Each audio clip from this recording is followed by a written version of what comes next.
Hi, I'm Sarah from the Board Game BBQ and I'm doing a Kickstarter preview for Ahau, Rulers of Yucatan, which is by Apeiron Games.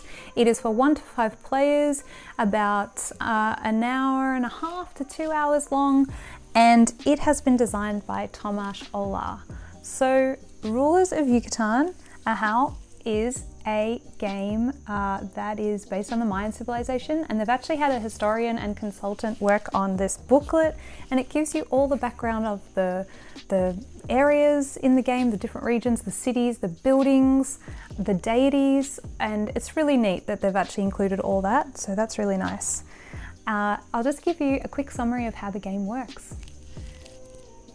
So each player has a hand of 1 to 6 cards, and they represent the different regions on the map here.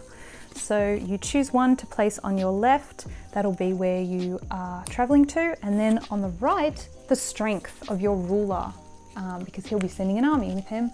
And when everyone reveals, you place all your rulers into the area that you wish to go, and if one or more rulers went to the same region, the person with the highest strength is actually the one that gets to stay. They push up their combat track, and then the losing ruler has to then go to a region that doesn't have anyone in it. Once you've done that, you take one of these pyramid tiles. This one's a wild, some of them are certain colors, and that will mean that those resources are needed to pay to place these in your pyramid. Once you've taken a pyramid tile, you can then choose to summon a god, although you cannot do that on the first turn of the game because you actually need to have a pyramid tile in your already placed in your pyramid, and then you can place a worker to summon that god. And the summoning of the god will do a special effect, and it is a multiplier depending on how many pyramid tiles you have with that god's mask on it. Once you've summoned a god, not only do you get a benefit, but you also get to put your scoring token on next to that god's mask, so that when a scoring round happens, you actually get to score for this thing. And the scoring in the game is interesting because this one, for example, is all about resources, and you simply look at the person who has the most resources and count how many resources they have, and everyone who has summoned that god and has a disc next to that will score for that. So after the work has been placed and you've summoned a god or not, it's an optional turn, then you can either build or take resources. Taking resources is really simple. You just take off one of the resources that's in your region, and you take the color resource that it is, and then you place it up here, and it's actually a marker for when you will do a scoring round, depending on the number of players. So I'd take my resource, and then that would be it for me. But if I didn't take resources, I could actually build. And it costs 1 resource to build pyramid tiles on the bottom here. As I said, you have to use the color of that tile, but this one's wild, so I could discard a white to build it here. If I built it here, I'm covering up a bonus, which is to move this up here, which gives me another resource. So there's different bonuses on the pyramid as you're building it, and you have to build from the bottom up. And if you see here, there's a question mark and a card. That is actually a roll card, which all have unique abilities. Some let you peek at people's strength of their cards or where they're going to, so you can either have a conflict with them or not, or avoid them.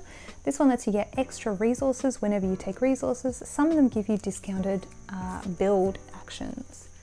The other part of the build action is you can actually build one of these buildings down here, which also give you a benefit, and they go down here underneath your pyramid. As you can see, the board looks a little bit messy. There is going to be an art audit on this game, so it won't look like this.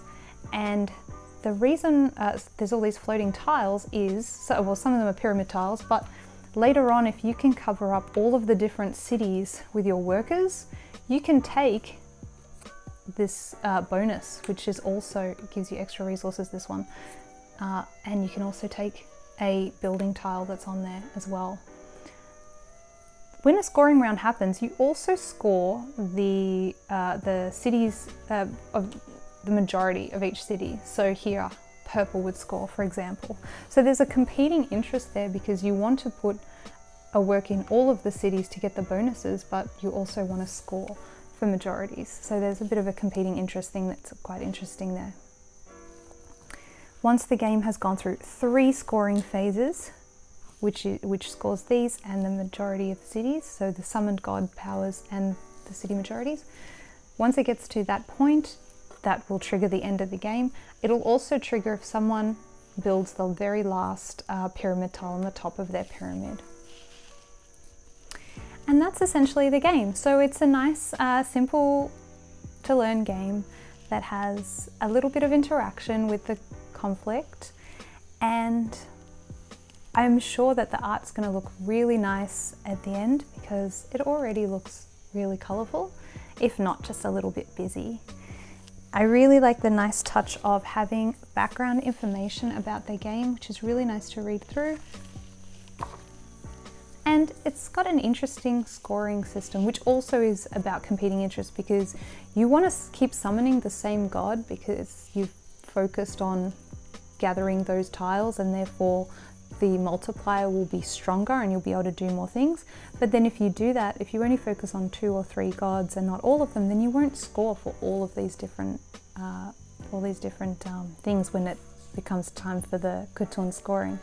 So I like that there's different things to think about. This game is coming to Kickstarter in February. I hope you check it out. And you can follow along. There's lots of rule updates happening all the time over on Board Game Geek. They're updating that. So check it out, and thanks for watching this video. Please like and subscribe if you're interested in seeing other videos of ours, and I hope the next game is a sizzling one.